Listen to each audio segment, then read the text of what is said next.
Howdy. Hello. So I'm here again, this time with Mary, who's an ex-Amish friend of mine. Being as I'm an ex-Jehovah's Witness, I've spoke to Mary about a lot of similarities that we have between the Amish and the ex-Jehovah's Witness. So I thought it'd be interesting to have a chat with Mary about her growing up as Amish and, because as I said, there's a lot of similarities. So a lot of the ex-Jehovah's Witness community will be able to empathise with what you've been through as well. So, Hi. welcome, Mary. Um, so did you want to get straight in, down to business? Well, down to business. Where do you want me to start? So normally I ask people who I have on for a chat, like, where did you grow up, and for you, how did your family come to be Amish? So we were all born into the Amish community. That's technically like the most common way. Most Amish do not go and proselytize or recruit members for their church. There are some that do, but the majority of them, I don't think they do. So we were born into it, which is also why when I got out, I didn't have a birth certificate or exist or had to, like, I had nothing. I didn't have a social security number. I was nothing. I was non-existent even though I was an American citizen. So I was shocked when you told me that because I was not aware that this happens. It does. So then, like, how would you go about getting, Well, identity for anything that you needed? well, there's like in some states, like, so I was born in Pennsylvania, um, and I had to like prove that I existed, and I had to like have people write letters that said I was who I was. Like, for example, so my grandma was a midwife, an Amish midwife. I don't know that she was certified or anything. Like, she's the one who delivered me. I don't know if the birth was ever recorded. I know that some people do record the births, but it just depends on like the type of Amish you are, what community you're in, and their practices. Like, some Amish might go to the hospital to have a baby, some might not. It just depends. It's Wow. it's kind of insane. Wow. Because, like, here, obviously, I'm in the UK, so we just take it as standard that we just Ever get a birth certificate. So, everybody, I think by law here, you have to register. So, does the law not come down on the fact that you're not registered? Well, it's kind of like the rest of it. Like, if you're an Amish person and you're not registered, like, does it really affect you? Like, in I your guess, Amish yeah. life, like, does it really affect you? Because at the end of the day, there is like this whole thing of they're kind of not held to the standards of the law in many aspects. And do you think that would be a way as well, like in the future, of stopping you going outside the Amish community? Well, definitely makes it like twice as hard when like you can't get a job because you don't exist. So like you can get a job under the table, sure, but like you can't get a legit job where you can have like health insurance and all of the benefits that come with that, like a 401k, a retirement plan. Like that's not really an option if you don't exist. Mm. So, how did you enjoy growing up Amish as a child? Not I did not enjoy that. Um, let's see. Where would you like me to start? Is there anything specific that stands out to you that made you not enjoy? Well, so in 1989, um,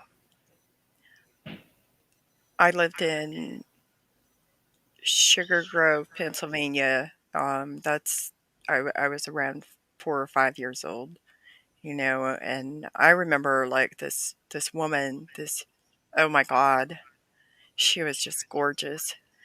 And I followed her. Like, we had this leather shop that had been in our family for like generations.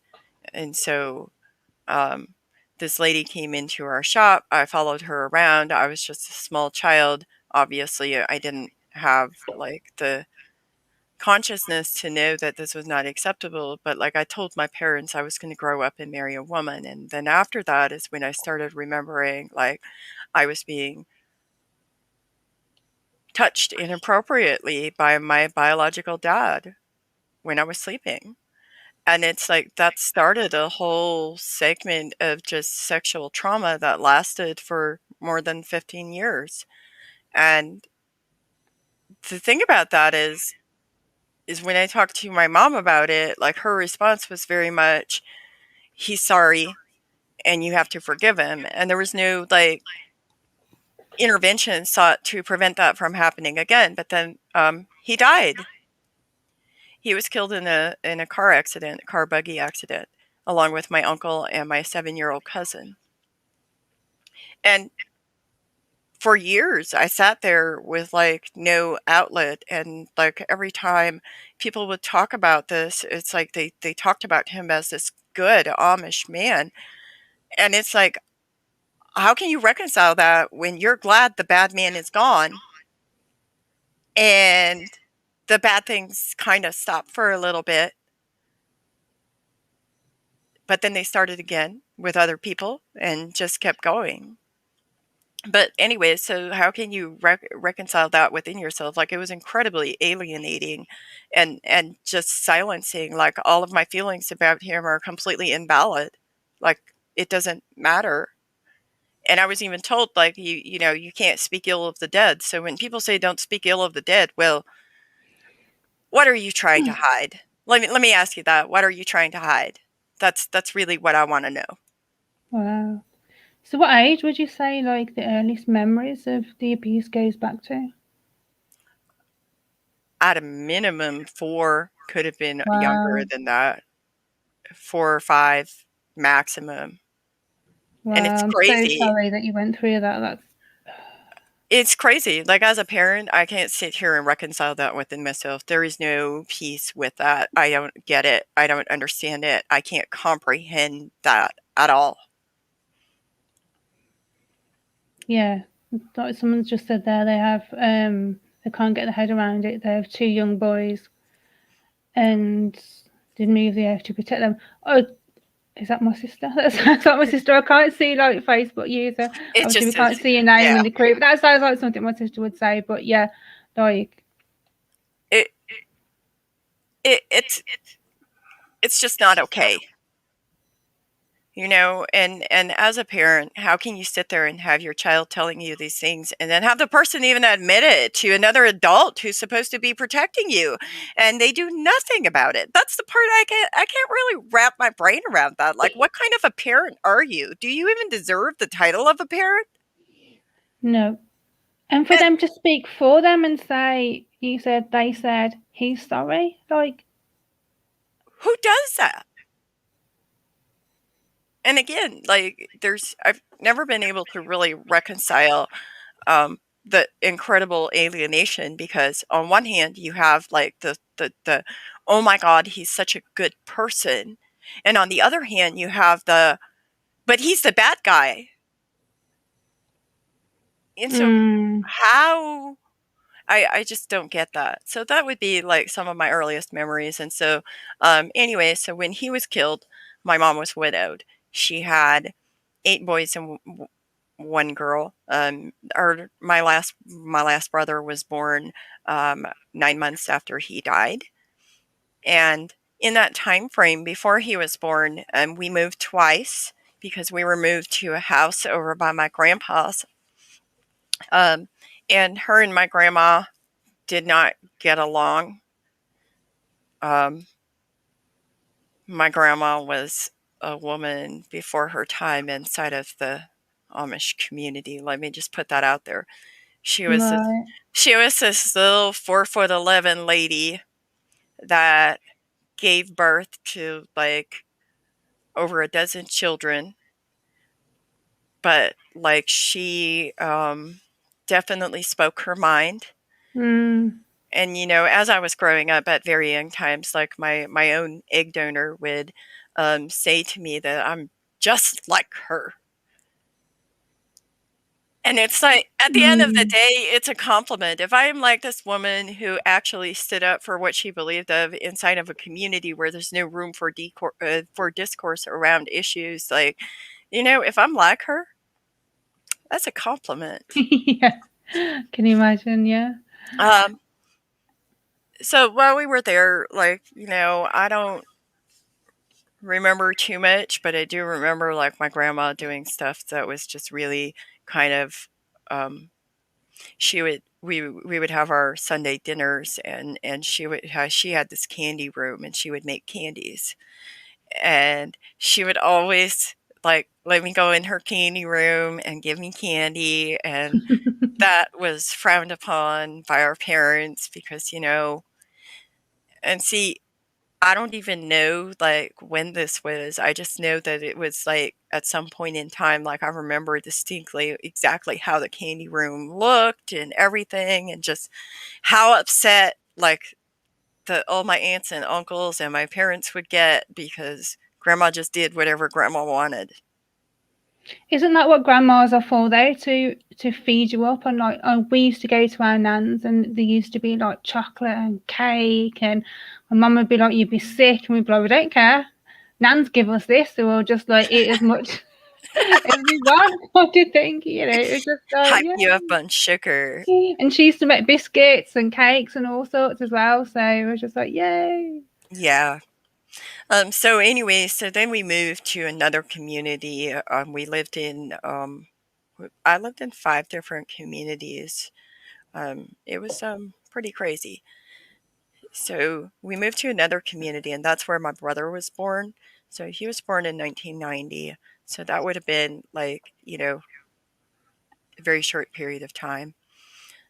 Um, and there it was even worse. Like it was horrible. Like, I mean, cousins, cousins helping cousins help. Like there was somebody that would lock me in a room just so somebody could climb in the window to sexually assault me. And it was like, are you serious? What's wrong with you? Like it was organised by. Right. Like it was an organized assault on a child. And again, like who does that? Um, and so then my brother was born. We ended up moving away from there too. And then we moved into this other house in the same community. And there were men set over whatever money the church was giving my widowed mom. And like our house burned down because my brother was playing with matches. And she wasn't even home when this happened. Like she was up talking to the man over her money because we needed food. And so then what they did is they farmed us out to our aunts and uncles, and we stayed with them for a couple of months. They rebuilt the house. But like in this house, like while we were still in that community, like for an entire winter, like pretty much every time everybody butchered, like they would bring us livers to eat. And to this day, just the smell of a liver like makes me gag. It's horrifying. Like just oh my god, like you don't just eating liver, Mm. but only having like liver the vast majority of time as your protein, like that's unhealthy. That's really Yeah. unhealthy. And there's like, I remember like going to sleep with my stomach hurting because I was so hungry and we didn't have anything else to eat. We had to ration our food. So did the church keep us alive? Yep. But was it really healthy? Nope. And another thing is river soup. Like there were lots of times that like all we had to eat was river soup. And for those who are unfamiliar with that term, river soup is literally lard and flour to make a soup with it. Mm. See, like I Like hate liver, just the taste of it when I was a kid, and my friend's mum forced me to eat it the one time, and that was bad enough for me. So I can't even imagine like being forced to live on something like that and then lard soup. Yeah. Oh, I can't I comprehend mean, that. like, you season it, but it's just like it's disgusting. I'm sorry. That's absolutely disgusting. Mm. Are some communities more strict? Yes, yes. Some communities, like, it all depends. There's like Trooper Amish who are like known for their strictness. There's Beachy Amish, there's Troyer Amish, there's Old Order Amish, there's New Order Amish. Like, run the gambit. It's like an alphabet soup of different types of Amish. See, another thing I didn't realise until me and you became friends and I spoke about your background, you just think Amish are Amish. And you know Right. there's Mennonites because I've watched, like I said to you, reality Yes. TV programs, but you don't realise like how many like different communities you can go from one to another and it's different. Like, Right. The common theme among Amish is they practice the same theology for the most part. The ideology that women should be submissive, children should be seen but not heard, spare the rod, spoil the child. All of this, like, very harmful, and often they define forgiveness as like you don't talk about it anymore, and that's not really actually forgiveness, which that's a whole other thing. I could mm. talk about that for an hour by itself. you know? Um, so anyway, so after our house burned down and they rebuilt the house, and then my uncle and he was a minister in the church. He moved to a different Amish community that was a little bit more liberal than the one that we were in. Um, and so that community, the incredible, like, it was just so alienating. Like, kids picked on you at school because you didn't have a dad. And, at that point, my oldest brothers became like, they graduated 8th grade. And so they started working, like, legitimately working a full-time job. And when that happened, that's when the church finally decided that, well, um, they, that my egg donor could, like, actually manage money. And then in 1996, she remarried to this man that was like 20 years older than her. I'm guessing here. He was How born in old is how old 8th grade? 8th grade, 13 or 14. And Wow. you So know, there I wasn't full-time know jobs at that age. I know that the state of Pennsylvania has laws against child labor, but I also know that my one brother was like 14 out there cutting down trees with a chainsaw because, What? and, I've always admired one of my brothers for, like, doing this. Is like, once he started working, like, I never went hungry again. Yeah, yeah, I can see it from that point of view. Yeah. It's like, yeah, like, he really, yeah. But in the same token, like, really? You have 14-year-olds out there cutting down trees? Like, that's just, I have a 13-year-old and I can't imagine placing that amount of responsibility on them. And you can say, well, it's their culture all you want. At the end of the day, they're still children. They're still developing. They haven't Mm. even fully formed their brains. Like, seriously, like that. Mm. So, Like anyways, here at that age, like you'd be begging your mum and dad to let you go and do what they call a paper round, where they have newspapers delivered to people's homes, and you'd be given so many like newspapers, and you go out and distribute them to certain addresses, and you'd be given what was your pocket money. So that would be your money to spend on like things, sweets and stuff like that. It wasn't literally like to take care of your brother or sister. That's kind of like shocking to hear no, that no. your 14-year-old brother was going out and chopping down trees all day with a chainsaw to sustain your family. And then, not to mention, like, oh my God, like, that's another thing is it's like, up until the age, Amish children don't become of age until they're 21, but they're considered old enough to be baptized at 18. That's so asinine. So up until the age of like independence at like 21, like they any money that they make will probably like be put towards the family funds, and that's it. Like there's I I just I the yeah. I don't want to make light of the situation, but Amy, no. He's what? How old now? 40 something. I wouldn't want him to have a chain. I wouldn't go near him with the chainsaw now. Let's put it that way. So I can't imagine like a.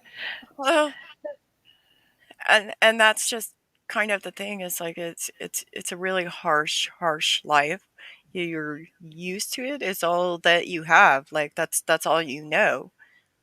And so no matter how alienated you feel as part of the community, like it's still when they shun you, like that's still a big deal. Mm.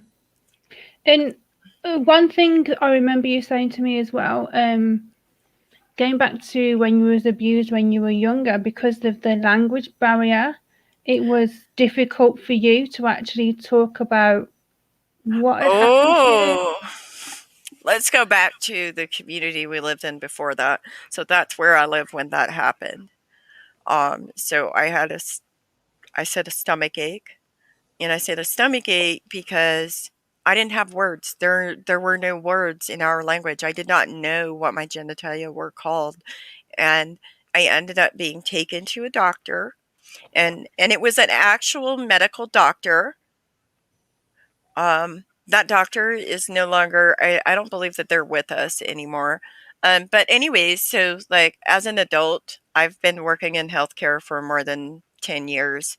And I know that what they were doing is a sexual assault screening, because like the nurse took me into a separate room away from my egg donor and starts asking me these questions. And I could not answer them because I could not speak enough English. And so I find Pennsylvania Dutch to be a very oppressive language, but also it's important that people know how to speak it, because if we can help any of these children who are having these issues, like it's important to have interpreters and translators Mm. for them.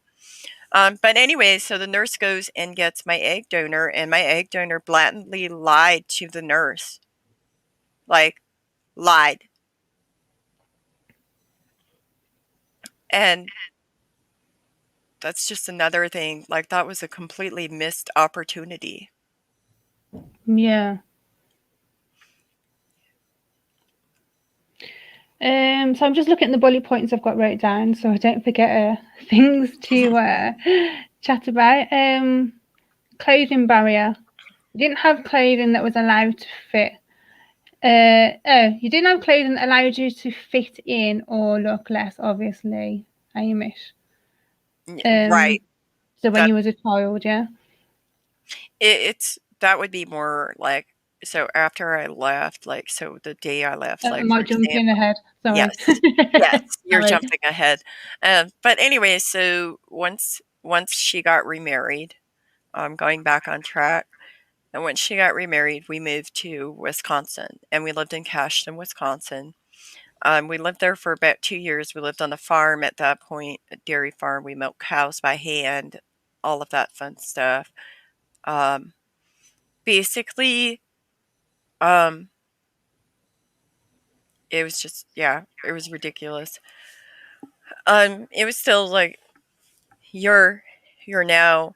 So once she got remarried, so I have like 8 stepbrothers and 5 stepsisters, 8 brothers.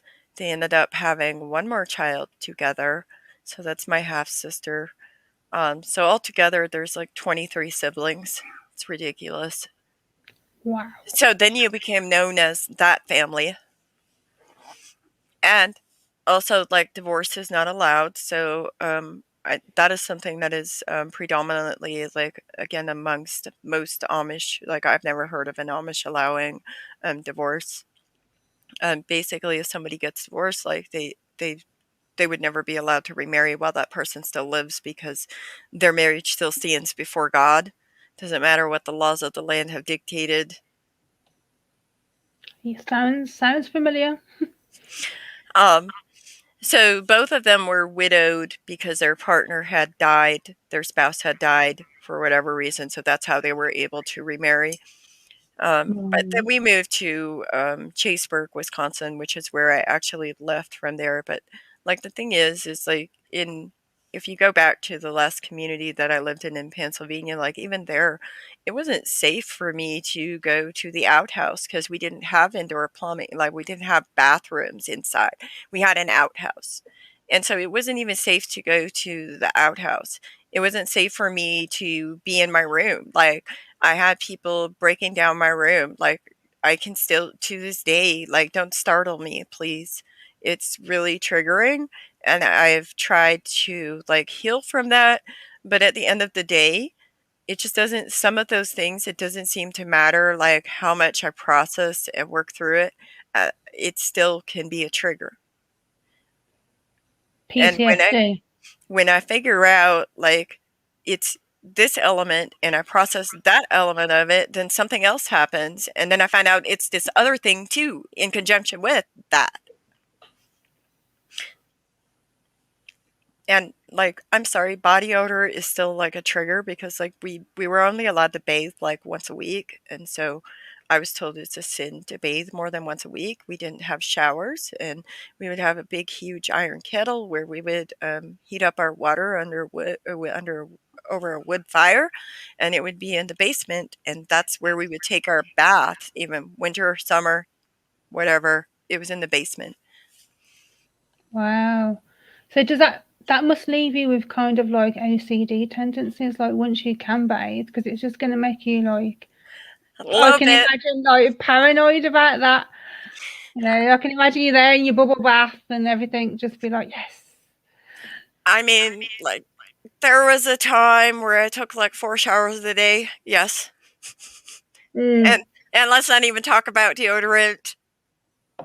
Oh my god. Yeah. Yes, deodorant is a wonderful invention. I was lucky because I had a lady who had also been playing at one point in time who helped me out and was like, "Okay, well, you know, you're allowed to wear deodorant now." And I said, "What's deodorant?" So Wow. there's that. Um, There was nothing natural in the community that was kind of used for that instead, or did they just dismiss the whole well, idea? some people use perfumes and some people use deodorant, but that was really frowned upon. Right.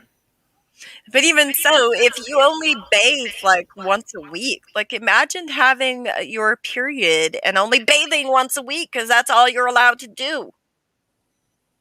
And if you guys all getting together for like, because obviously you would have had like group meetings and Church. God, your church must have stunk, man. I can't even like it's making me cringe just like thinking like how bad your church must have smelled. Generally, you're supposed to take your bath on Saturday night before church so everybody Oh, hopefully smells conveniently. better.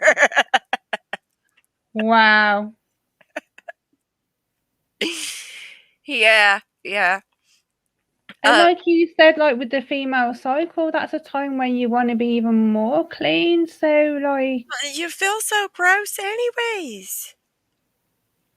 wow. I'm still learning new stuff from you every time I talk to you about stuff that I didn't know. It still like shocks me. Like, Well, I mean, I was Amish for 19 years, 10 months, 3 weeks, and 6 days. It's I love that you know the exact time as well. oh yeah. I'm I'm a like, bit I left in '96 sometime in September. I don't remember like the exact it was date. a really pivotal moment for me is to walk away from that. Um, you know, there was just so much like when you start talking about like the level of control, like for example, like a couple weeks before I left, I had my baby sister, you know, tell me that the exact same words, my egg donor said the exact same words to her at like 6 years old that she told me about my biological sperm donor, whatever you want to call them. And that to me was highly, highly triggering.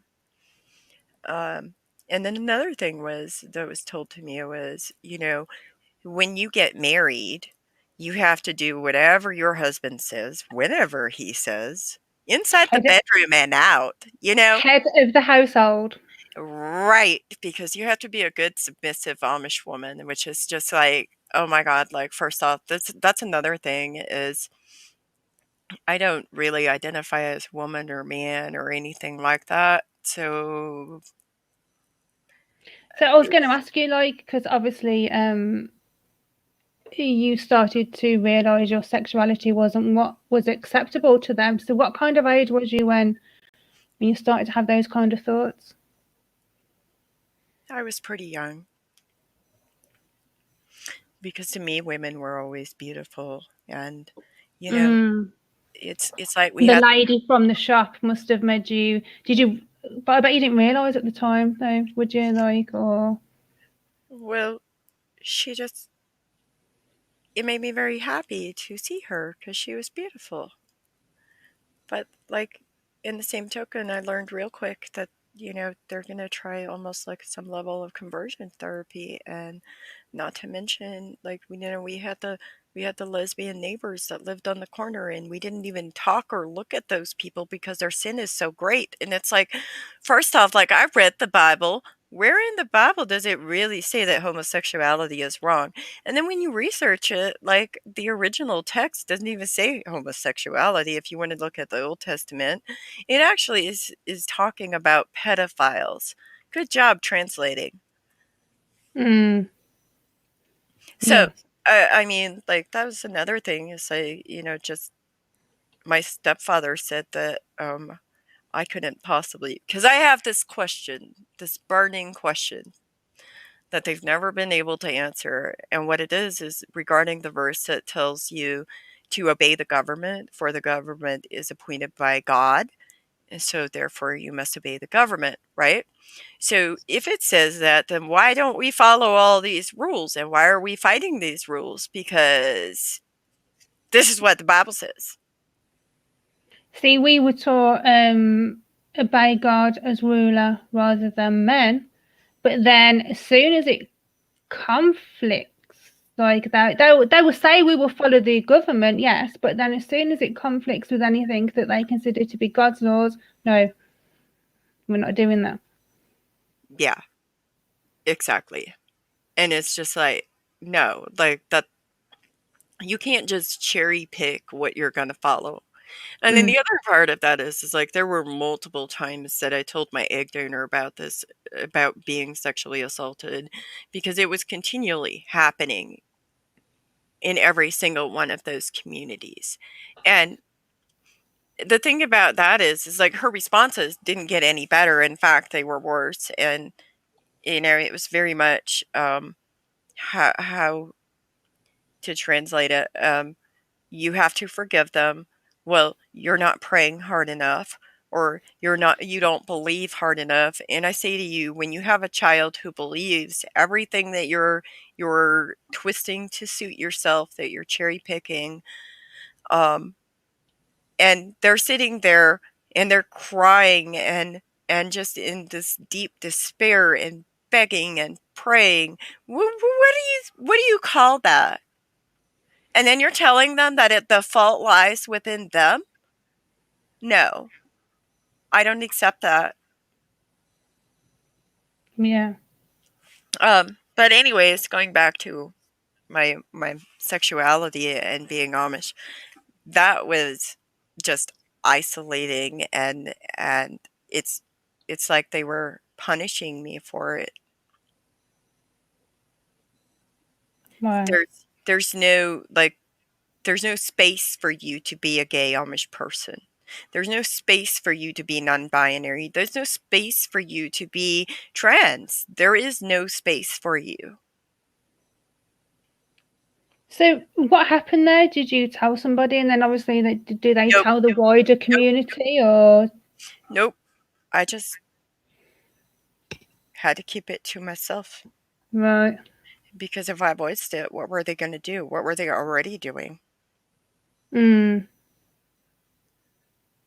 I'm already not like everybody else and feel like I'm an outcast in my own community. So what were they going to do if they figured out this? Yeah. And I tried for years after I got out to hide um, who I was and to be the cis hetero woman I was supposed to be. Doesn't exactly work well, and it's really harmful to have that internal homophobia and transphobia towards yourself. It's not okay. I And can trying to imagine. wade through that, like, I can only imagine, like, having been, like, if you've been a JW and you get out of that and you have that internalized hatred of yourself, like, I encourage you to, like, work through that. You are worthy. You deserve to be who you are without judgment. Yeah.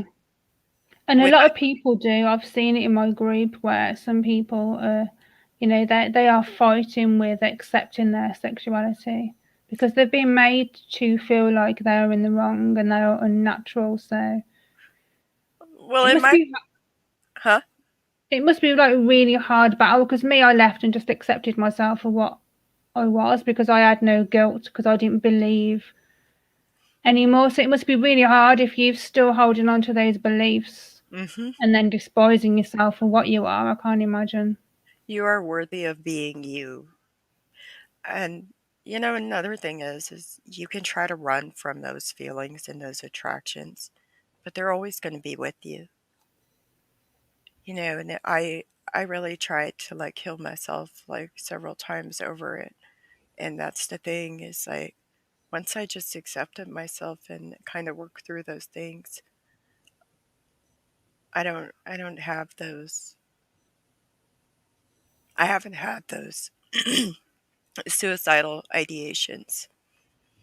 And the other part of that is like I found that even amongst like some of the former cult members, when you get out and you become who you really are, there tends to be a lack of acceptance from them because they're still brainwashed into believing that. And so I ask you, if you still believe in the Bible, um, you know, when let just some food for thought questions.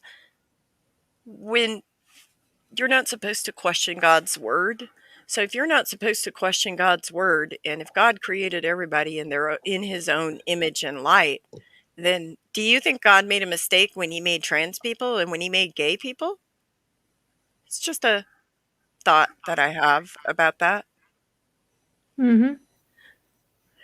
And anyways, so once I got out, I ended up reporting the abuse because the one of my perpetrators would not stop harassing me, and I reported it. There were 5 people arrested from my family. You can Google that. You can find that. Um, there were also, I've been out for 17 years, almost as long as I was Amish. Mm. I'm waiting for the scales to tip the other It's way. great when you go past that line. Like I've been out Like, I've been there. 24 years now. So yeah, I Yes. left when I was 21. So it's like yes, I've gone past that marker. Right. And anyways, so like once I got out, like so there was that whole thing, like I didn't exist. I went through this whole thing of like having to prove that I existed. And, I didn't have a driver's license. I didn't know how to drive a car. Um, that whole Rumspringa thing is a myth. It is like I think I kind of did a whole segment about that kind of on my channel at one point. Um, but See, anyways, huh? I only know about that what I watched again from TV documentaries, and then you said So that's that not accurate. that's not it. But anyways, I was baptized into the church, and they shunned me after these people were arrested. And then, like, we went to court. Like, I specifically remember this court hearing because there were 4 busloads of Amish people there crying for a rapist who literally said he raped me close to 75 times in front of a judge. And let me tell you what the judge said. Do you want to show them? Judge Rosborough? Yes. Let me find it. So what he said is he wonders how many of you have cried for the victim in this case. I'm sure you've prayed, but how many of you have cried for her? And the thing about that is that was incredibly, just even more alienating and isolating, and everything and everybody that I had known was gone. And I don't wish for anybody to go through that. At the end of the day, I did my best to try to stop it from happening to other victims. And that's really what we need to do. We need to raise awareness, we need to stand together, and we need to try to stop it from happening to other victims. That's And speaking out like you are now, it helps other victims come forward. It gives them the courage to do it. And again, like when you originally told me this, I was shocked, like that busloads of people turned up in defense of your rapist. they got up there like it was some kind of TV production and just cried on command on the witness stand. Like, who does that? Like, Oh, what he's the a fuck good is wrong with Amish these man. people? He's a good Amish man. I shit you not. That is what they said. He's a good Amish man. I just can't comprehend. I really can't. And then, like, one of the things is, like, so after that, like, I was escorted to my car, and my freaking cousin and his little, oh, I was a church member. Let me commit a grave sin today, and let me tell you some church business. This man, my little cousin, and this man, because, they always got to send a man to intimidate the woman because you're supposed to submit to the man. Anyway, so him and his cousin, the little bestiality, the calf fucker that I listened to, we spoke confessed about in church that he fucked calves. Are you serious? They followed me and my friend to my car. My friend left me at my car. I put my key in the ignition, went like this, couldn't close my car door. He had his foot in my car door. And my friend had to chase him off. And I'm like, what is this? And not to mention, for years, everything that happened around that community, they would call the sheriff's department and say it was me. And it's like, I could be like in New York State, and this is in Wisconsin. I'm not kidding you. And they'd be following people that I knew home from work to question them to my whereabouts because, I got labeled. I'm a Jezebel. I'm a bad influence. I'm a whore. I'm a stripper. I don't even know what all they called me. I'm unforgiving. I'm bitter. I'm this. You know what? Wow. No. People should know as well that if you talk to people about church practice, that's a very frowned upon. Well, they have a special brainwashing session when you join church because you have to do instruction to join church. And for me, it was easier to join church than to fight the battle of not joining church.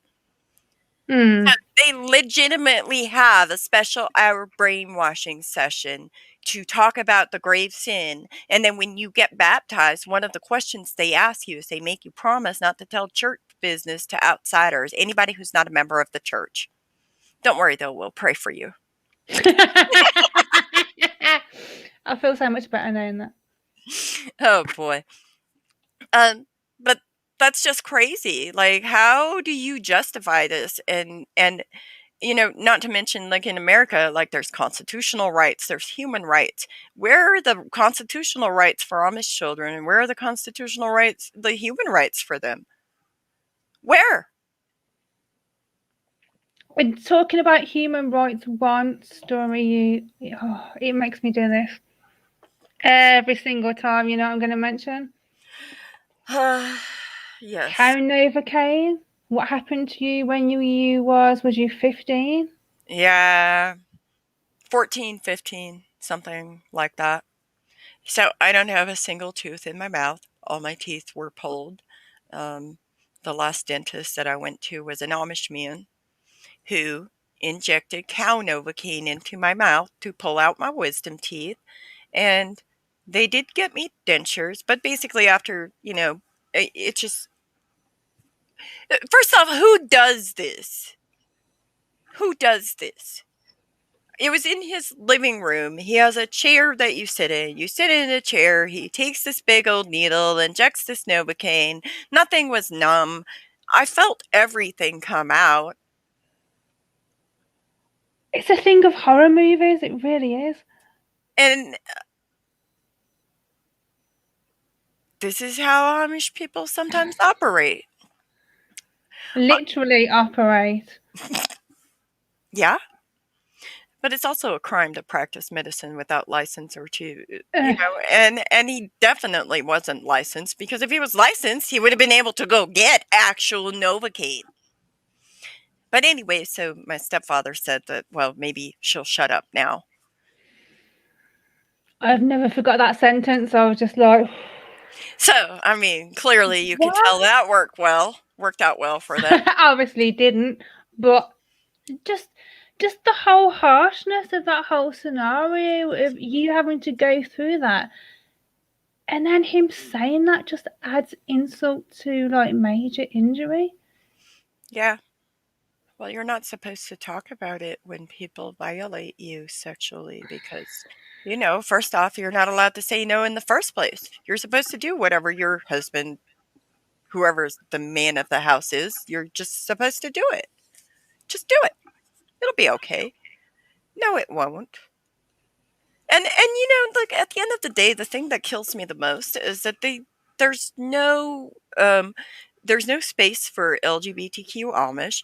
A lot of communities will practice like really conversion therapy type of stuff. There's not even like a conversation to be had around it. Like, I know one of my dear friends and I like talked about the LGBTQ Amish, and one of the things we talked about is how they push you to marry somebody. They try to marry you off young. And so like forcing somebody to get married to somebody, like pushing, promoting, that's also a form of conversion therapy. And it's really harmful. Yeah, because you don't same as Jehovah's Witnesses, because you're not allowed to have sex before marriage. So a lot of people get married young, so they don't know themselves, they don't know their sexuality, they don't know the person they're marrying. So it's kind of like forcing you to be hetero at a young age, because that's the only option you've got. There's no other option. We don't even talk about those lesbians. They're such sinners. We don't even look at them. It's like they're not allowed to exist in our world, in our bubble. Like they separate themselves from the world. Those are worldly people. We don't follow that. Is this a good time to bring up the other picture that you sent to me? Sure. This one. So, if you want to look at that, that's me as an Amish girl in July 2003. Bless. I look at that picture and I'm like, He was that. who is that person anymore? Yeah. And then I ended up joining the military at one point in time. I can imagine that went down well as well. Yeah. I think it definitely shaped the course of my life in a different direction than I thought. And then the other picture is just me today, just being me. But I do think that it's important for people to remember there are some things you get through and there are some things you can heal from. Because that's really the way that it is. So, is there any advice you'd give to people, Amish people out there that may come across this video that have been trapped in your situation? I think for me, I reached out to somebody who put me in contact with a crisis center for domestic violence. And that's how I was able to make connections and get out. And I highly suggest doing that if you're in the same situation. Like, there are resources out there, resources that are free. There are people that will help you. There are people who Mm. will help you. I know that there's even just your local crisis intervention center can help you. Um, if you want to get out, reach out to them. And also, you can Google like resources for leaving the Amish if you have access to the internet. Who knows? I know that some Amish do bad things and they go to the library.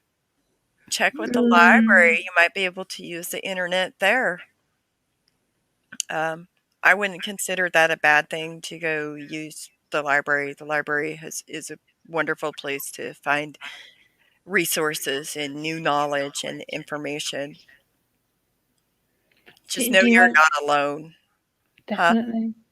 Do you want to tell us a bit about how you managed to eventually escape? Well, I reached out to a neighbor after like 8 years of knowing them. And this specific neighbor put me in contact with the local crisis intervention center for domestic violence. I saw a therapist there. I did EMDR therapy. And, the other part of that is I ended up being referred to a group for battered women. And through all of that, I found a way to make connections with other people outside of the community. So if you can, make connections with people outside of the community. Just because the community Amish believes that they're bad people or they're of the world and they're sinners doesn't actually mean that they are. There are some really So, wonderful people who will help you. You're not alone, you're not the only one, and you can find help, and there is a way out. was that person in the community or outside the community? Outside the community And how did you manage to make that connection with that person? through the Crisis Intervention Center. Okay. There's not really much I can't really say because confidentiality, Okay. and Okay. that is that person's story. And again, just yeah, But you went and found the crisis for yourself. yes. Okay. And did you do that for the library or? No, I did not find the Crisis Intervention Center. My neighbor did. Okay. My neighbor did.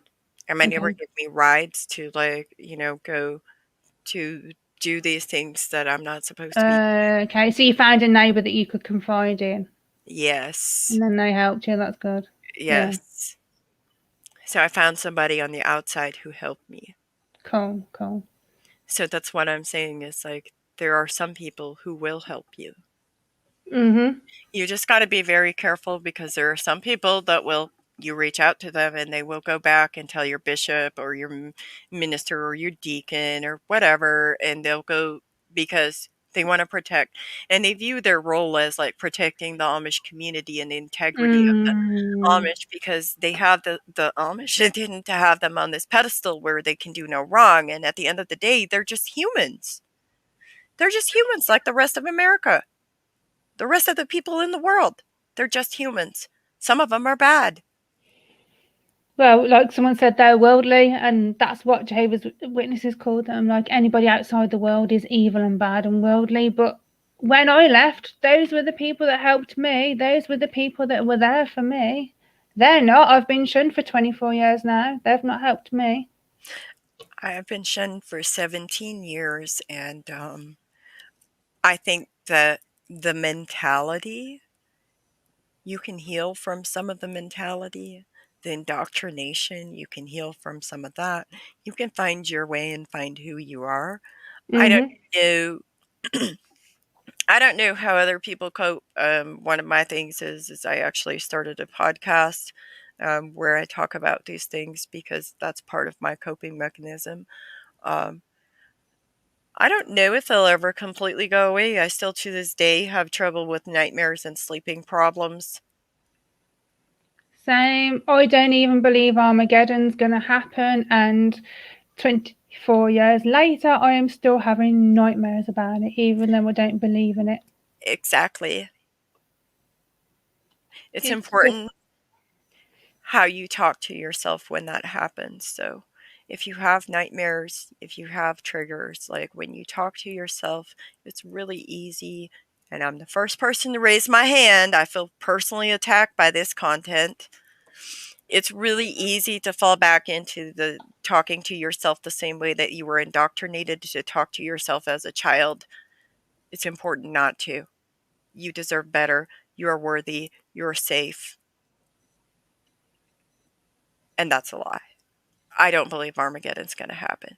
Or the infinite coma. But The it end of just the shows world. it Huh? shows how brainwashed we were, because even though we still don't believe it, it shows that it's that much ingrained in our brains that it's still there, like subconsciously at the back of our brains. Right. And I will say this is like the most helpful tips that I have gotten have come directly from other trauma survivors. Like we can all work together and help each other. Be open to trying different ways of managing that. And just experiment until you find something that works for you. Yeah. Because that's really kind of it in a nutshell. Because everybody has different ways. We're all different. Everybody has different ways of dealing with things. So, yeah, that's kind of it. Everybody heals in different ways, on different levels, at different times. Hmm. And for me, I've said, like in past lives, distraction is a thing for me, doing craft things and doing things like this. Like, I want to get other victims' stories out there because I know it helps people. So then this also helps me, knowing that I'm putting people's stories out there and helping other people. Well, you're So, not alone either. I've been shunned for 17 years. and you yourself, I know you do a lot for child sex abuse victims, and you do a lot of Amish activism. So, you know, It, part of the coping skills. yeah, And it's better than it was 17 years ago. Nobody was talking about this. yes. And I So, think especially now, probably not so much for the Amish community because they're not supposed to be on the internet as much, but for the Jehovah's Witness community, they are not at the meetings, not out knocking doors, so they've got a lot of time to spend more on the internet where they might come across things like this and kind of research more and find things that they're not supposed to look into. yeah, they're looking at things that are worldly. Just watch for that. It might lead them astray. Well, here's another thing. It's like, so there's a lot of plain communities, like the ones that come from Anabaptist backgrounds, like they'll have their own like mental health facilities. Like one of my brothers and my stepfather, like they Can were you, both sent to one before of you, those. before you explain that, can you explain what plain community means? Because I didn't understand that. I had to ask you to explain it. Plain community is somebody that comes from an Anabaptist background. They're actually descended from the Catholic Church, and it happened over in Europe. It just means that they dress plain. They follow a plain lifestyle, like Hutterites, even some other churches. But yeah, primarily they follow similar theology and ideology as far as like how to live life. Sorry to derail what you were saying. Uh, does that make sense?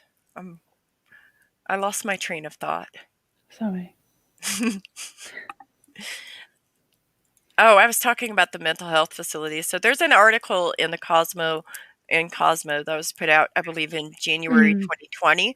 If you want to Google that and read about it, like there's there's a lot of harm that comes from those facilities, and like I personally know people that have went there, and like they're like, oh, here's your pills, and they don't even know what meds they're taking. And I'm like, if these are licensed therapists like doing this, that's not okay. And then another thing is like some of them, they may not even be licensed. So if you're That's seeing, that's another thing you told me like the other day again that shocks me, that the Amish have their own mental institutes and they literally take people there and kind of coerce them to take drugs, and they're not licensed to give out these drugs. And I was like, that's got to be a lie. We've got to talk about that, because that's just like, what? well, even if they are licensed, like you're giving people things and they don't even know what they're taking, and they're like, "Oh, I'm taking my pills." They just call them pills, and then Psychosomatic who knows what. alteration, like mind altering drugs. And then here's a really unethical. I feel like this is the most unethical baloney I've ever heard from a mental health professional. Is like, if these are mental health professionals and they're telling them like, you can go back to your community once you follow the rules and promise to stay Amish. Like, excuse me? You're going to be a good Amish person, and you're going to take your pills and you're going to follow the rules. Like, no. How is that? How is that helpful? But yeah, anyways, go look up the Cosmo article. That one is pretty in depth about some of the stuff that victims have experienced at these facilities. If you're going to seek like professional help for the trauma that you've went through, I would highly suggest an actual licensed professional and not a quackery professional. I Can don't I, know what to call them. can I just clarify as well that a good therapist doesn't mean they have to be a Christian? Yes. a Yes. A good therapist doesn't have to be a bit of Christian. a bit of a private joke there, but Oh my God. Let me tell you something about therapists. So I've had therapists tell me stuff like, well, you're only gay because you have mother issues. You're only gay because you were sexually assaulted. You only struggle with your gender because your mother was abusive about your gender and viewed you as, your role in the Amish community was very much that of a subservient woman, girl, child. And it's like, no, none of those things are actually true. So if you find a therapist and you start talking to them and they make you uncomfortable, go find a different one. You cannot work with that therapist, go find a different one.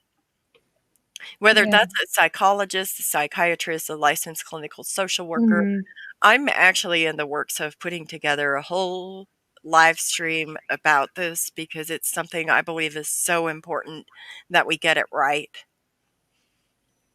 yeah. Because I was saying to you that when I did CBT, Mhm. cognitive behavioural therapy, mine was on the NHS because I'm in the UK, so I didn't really get a choice. And they just said like, we'll what's the word? Not recommend. What's the word? Not transfer. I Her can't think of the word. Anyway, that you'll referral. that's it with this person. And then fortunately, she was really nice. But I ain't got like the choice of that one person. It was just like that's the person you're gonna have. So yeah. Mhm. But So when I did my assessment for that, the guy that I went to see there was a different guy, and it was at like a mental health clinic place, and he said the interview should last like 20 minutes. I was there like for 45, 50 minutes crying. At the end of it, he went, the amount of Jehovah's Witnesses I've seen that have been exactly the same as you, I understand exactly. And I was yeah. just like, wow. Well, then here's another thing is, a lot of times, like, I felt through my life like that I'm kind of like this when you start talking about mental health and you start talking about therapists, like, some therapists literally look at us like I felt like I'm nothing but an animal in the zoo to be experimented on. that's really uncomfortable. So how can you Mm. process the trauma that you've went through with somebody helping you that makes you feel like that? You can't.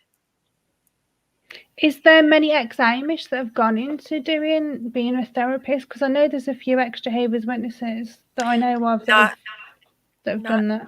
not very many. I'm currently working on a life coach certification. Oh, cool. Should be interesting. Not therapy, life coach. There's a Yeah, difference. yeah, yeah. I'm not here. No. Yeah. How to redirect your life into something meaningful for you.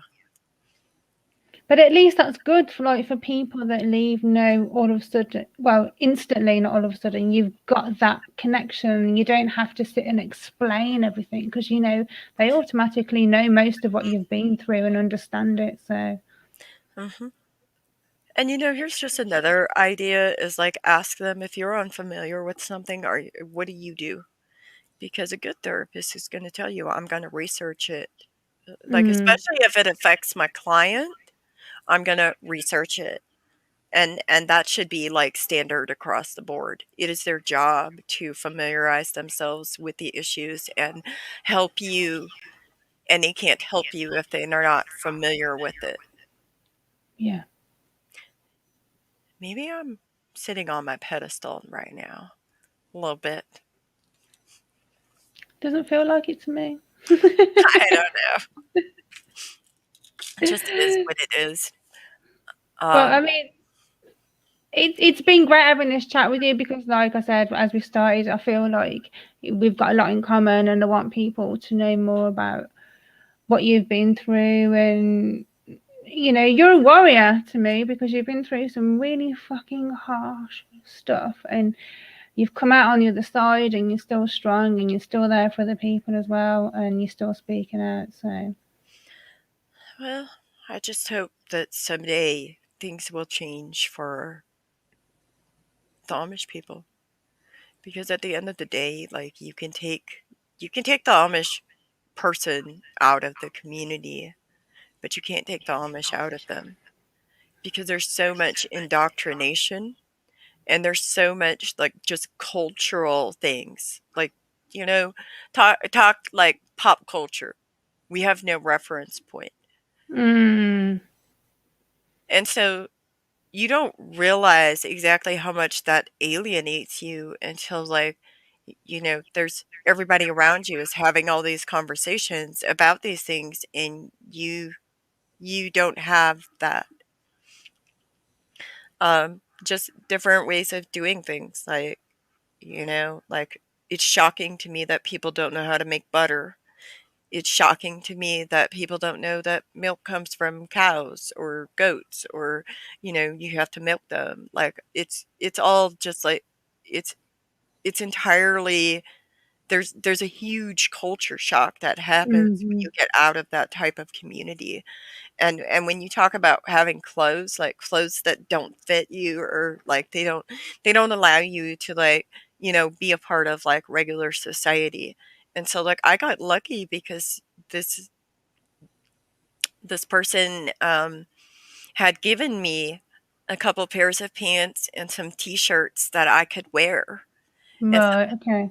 and so that was really, really lovely for somebody to just out of the goodness of their heart, like just give me a couple pairs of clothing to wear.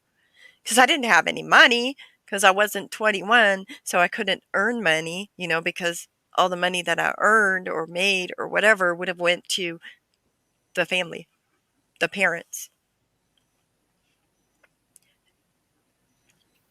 So I can't imagine what it must have felt like putting those clothes on for the first time. I bet it must have been like weird, but excitement, maybe a bit of guilt there. Like, yeah, I'm being like those outsiders. Oh, you like my glass? that's cool. Is that Huh? pride? Is that pride colours by any chance? Yep. Yep. Um, the clothes were very colorful compared to what I was allowed to wear. They were like made of different materials. It was just this whole new world that was like completely overwhelming because it's like I don't know what looks appropriate to wear. I don't know, like, you have to figure out, like, who you are and what kind of clothes you like. Like, oh my God, you have so many choices. And like, you're taught for, like me, I was taught for 19 years, I'm not allowed to make a choice. Like, wow. See, I feel so grateful compared to what you went through, for the fact that, you know, we still knew what clothes were out there, and we just wasn't allowed to wear anything that wasn't modest, or anything that wasn't too fashionable. We wasn't allowed to wear, but we still knew what was out there, and we still kind of knew what we wanted to wear, and we still got away with wearing a lot of it, where completely different to you guys. So yeah. No. So twice a year, the ministry in each community that we lived in would get together, and they would have what they call the Dienelversammlung, which is just a conference basically of all the ministry, and they would get together and they would rewrite the rules of the church. And so, like, they do some of the dumbest things. Like, it legitimately would specify, like, your dress. Like, we'd have to make all of our clothes, right? But like the dresses that you wear, like the folds on the back, I don't really know how to translate the falda, but they would specify how wide or how narrow those were supposed to be. They would specify how wide your apron string could be. They would specify how far you could iron the folds of your dress in your dress skirt. They would specify how far from the ground your dress needs to be. And if it went either way, if it was too long, it was bad. If it was too short, it was bad. They would also, put in your friendly reminder that wearing too tight dresses is a bad thing and that's a sin and kind of makes you like Jezebel. So, the dogs Well, hate her. we had that, nothing like tight, but wow, like nothing above knee length. But then I wore skirts to the floor because I was going through my goth stage, and that wasn't like appropriate either. But like, it was nowhere near like. Honestly, did you have to get like measuring tapes out to measure? We call them pleats here, where the fabric folds over. Yes. So you had to measure. Yes. Yes. So, and then not to mention, like, for example, this is exactly how much hair you're allowed to expose on your covering. But let me ask you a question. So if your apron string was too wide or too narrow, what implication would that have on another person? Nothing.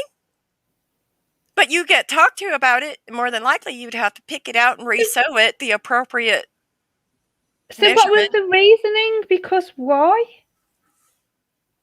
When you can answer that question, I can answer that question. I don't know. Wow. I don't know. To me, there's no logic behind it. And I'm kind of big on that. I like things to have logic. Yeah. Kind of helps credibility. Yeah, and like to resonate it in your own mind. I'm doing this because this is logical, because this is the reason. Right. And that's just reminded me as well, like taking you back to your childhood, a thing that always puzzled me about Amish, and you're probably going to explain if there is an actual legitimate reason why like dolls never had faces on them. Because they're not supposed to worship idols. I don't know. Basically, that's the way of the world. Like, we're not of the world, so we don't practice of the world. So like, our dolls didn't have faces. They were usually made by our mothers, and they were just a lumbabop, which is like a doll made out of cloth with no face, no mouth, like no ears, no hair. Don't worry though, she had a covering. Oh, and let's just talk about the hypocrisy between the coverings. So, did they measure the clothes on the doll though to make sure they were like exact, or was that a bit too far? I don't know. Okay. I don't think so, actually. I think they just made them really long, anyways. So seeing a face meant that you worshipped. Oh my! Doll. If y'all want to see a doll, hold on a sec. Okay. There you go. That just makes me think of The Ring. That's scary. Such a yeah, whatever you call that. So it just, yeah, the coverings. What I wanted to say about the coverings is this. So when you're a really young Amish girl, many, like the communities that I live in, they would braid your hair, and it Okay. was supposed to stay in there for a week. Okay. And then you would wear a black covering, and then you had a special black covering for church on Sundays. And then, like, I want to point out that in 3 of the communities I lived in, the coverings had fine pleats on the back of it, and in the no, 4. And in the other community I lived in, it was more shaped like a box on the back. Like you would put it in a round pail to shape it like a box, but it wasn't really supposed to be shaped that way too much, because that was Okay. Stuss. Like that, I don't get it. Like, what does it matter? Why does I it matter? mean, it's And covered anyway. So, is there any significance to the amount of time that you're supposed to leave those plaits there? I don't know. I just don't get it. I've never gotten it. I've never understood why it's okay in some communities for them to have these like wide pleats on the back and the coverings more shaped like a round circle, or it's just this whatever, versus other communities where they spend 3 hours doing the fine pleats in the back, and it's like, why? Why do you do this? And again, like the whole hair thing, that thing is like the 2-finger rule, or they would say a butter knife Right. rule, or like it's there's so many levels of control. Like there's no women in ministry at all. Or like, when I did make connections with the outside world, they tried to tell me that I needed to go to, one of the ministers, which is of course a man, for therapy and talk to him about it. I don't need a therapist over here.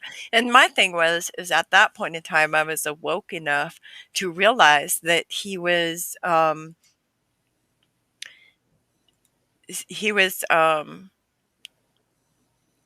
unlicensed.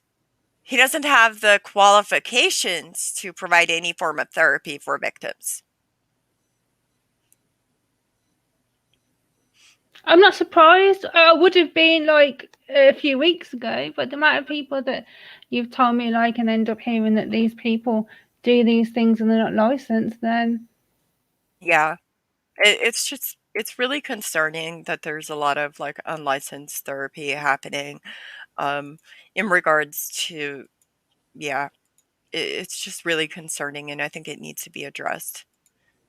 and I was gonna like we have discussed about doing another live where we're gonna chat about like unlicensed things, Mhm. criminal things if I didn't say that properly, other I things that you wouldn't expect to come from Amish, and there's a lot of eye-opening stuff out there that you just would not you wouldn't, expect. well, because they're always portrayed as these wonderful people, and they have all this furniture, and they are great carpenters, they're hard workers, and they're such pious people, and the world tends to put them on this pedestal of they can do no wrong, and that's the issue. That's the crux of the matter, is that when you take them off the pedestal and you treat them as if they were citizens, the same as any other person in every other Mm. country, you know, you kind of remove that. But in order to do that, people have to admit that they're not perfect. There is no Yeah. utopia, it doesn't exist. Why is that such a hard thing to do? I hold my hands up. I'm not fucking perfect. Like, it's not hard to fucking do at the end of the day. Like, these religious institutions need to sort themselves out big time. It's just like, Well, and I think it starts by these religious institutions holding people accountable, because I've come to the conclusion in some of the things that I've been watching and reading, I've come to the conclusion that part of the problem is that religion tells men that they're in control of everything except their sexual urges. exactly, holding them accountable for the right things. And when they start holding them accountable for their sexual crimes, that's when they will see a massive change in these religions. Yep.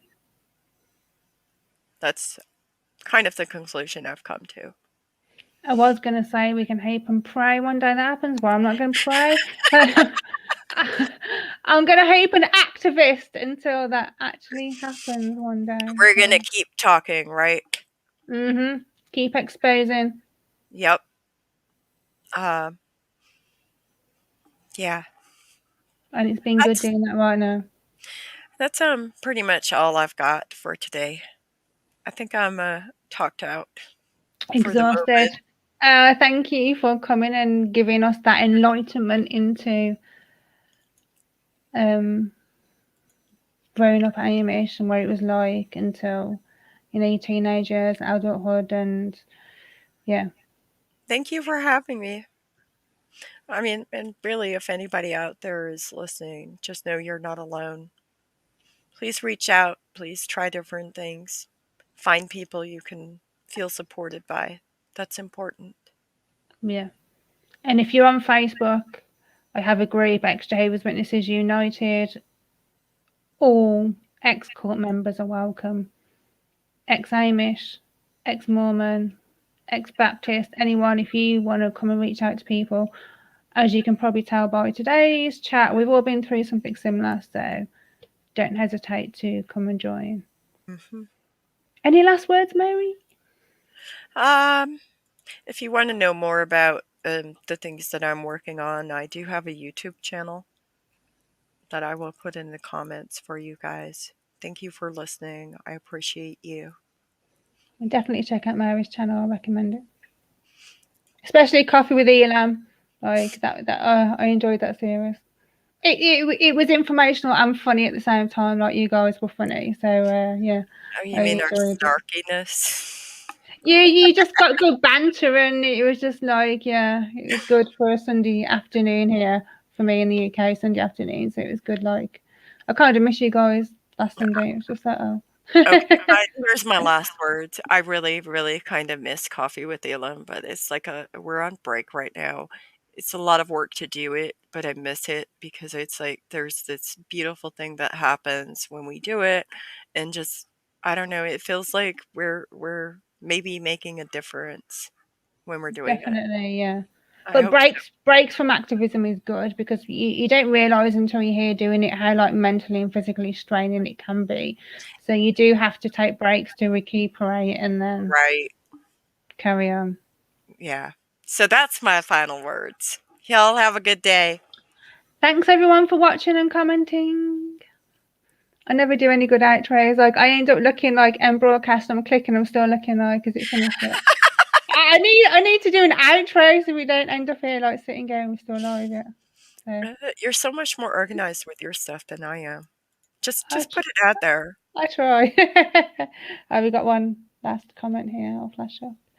We exchangeables think we had it tough when we did, but boy, yeah. Then there's the Amish tree. Thank you. Thank you for watching. Thank you. Thank you guys for listening and watching. Bye.